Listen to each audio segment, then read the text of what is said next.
could you recall any one feature or instance or something that you helped get past? Maybe it's not even necessarily your idea, but that's you're allowed to talk about.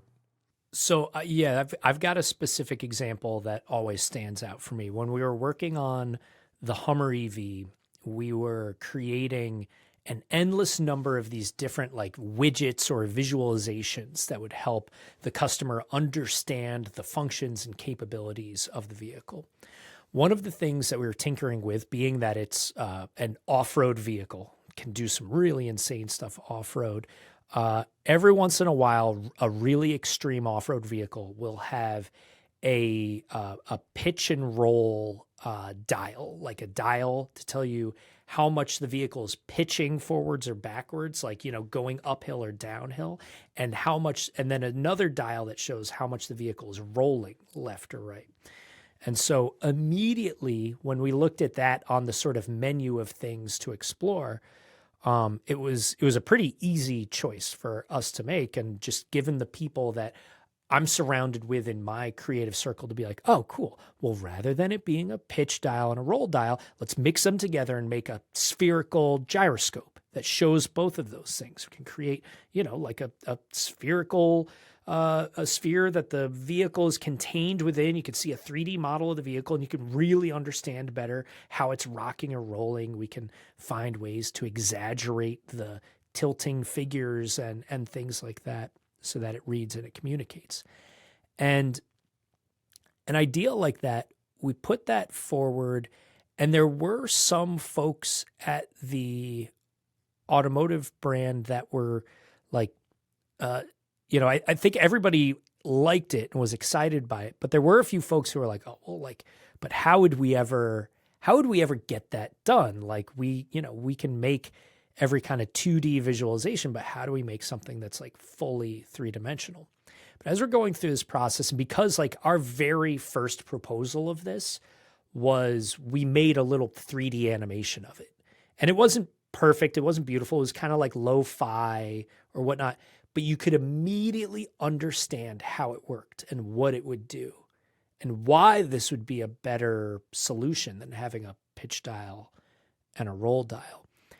And there would be other people higher up in the organization who would like catch a glimpse of that, or like, would poke their head into a room during a meeting or whatnot. And when they would see something like that, they would just be like, what is that? That's awesome. Like, that's cool. How do we get that in the vehicle? Like that's sending my eyebrows upwards. That's opening my eyelids. That's getting me really engaged. What's it going to take? And then having someone that is higher up in that organization getting emotionally invested in a concept or idea, then all of a sudden people start finding a way. And GM basically fast-tracked a relationship that they were in the earliest stages of with Epic Games, who make Unreal Engine. And we pretty quickly rolled into that process and said, okay, we will be able to execute this because GM has greenlit the use of Unreal Engine, of a gaming engine, to create visualizations like this within the vehicle. And there were people at the company that I talked to who were flabbergasted. They were like, we never, like, things like that never just like happen or activate, or like relationships like these are like years in the making. But because there was something that was a clear enough North Star, and again, it wasn't a perfect prototype of the final product. It was just the right fidelity to communicate what was possible. And because it was built knowing that there would be ways to achieve it, it could be put out there, and all it takes is the right person who's high enough up in that organization to see it, be inspired, and then all of a sudden the momentum is there. And so I always tell people you need to find those ways to balance, and you even said it earlier in the conversation, you need to be able to balance the pragmatic qualities with the sort of like cinematic qualities.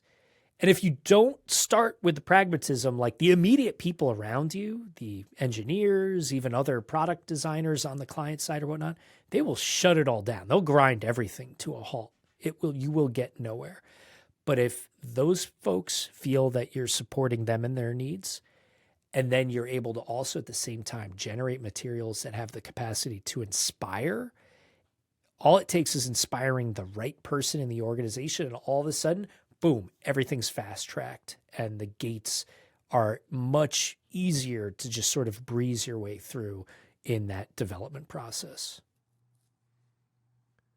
I'm gonna steal that. The two things that you said is The those specific pragmatic words. and the cinematic. I love that. That is fantastic. You already knew. You already knew it. And then the other one that you were talking about is somebody higher up getting emotionally invested in that idea. That just expedites so much stuff. In other words, like in traditional sense, people would say, only be having conversations with the person who's going to sign the check, right? That's like a rudimentary, old school version of that same sentiment. But this is obviously a little bit more nuanced and more evolved version of that. But at the same time, you're looking at not the company, but you're also looking at, okay, who are the people I'm working with? Who are they reporting into? And who's the final decision maker? But always keeping the North Star of the customer and that experience in mind. So I really like this approach that you have of I think you've been put in the notes of guiding clients through the creative process, whether that's showing a prototype, getting people emotionally invested in, and then overcoming some of those initial change management consulting speak issues that happen. Brilliant. That was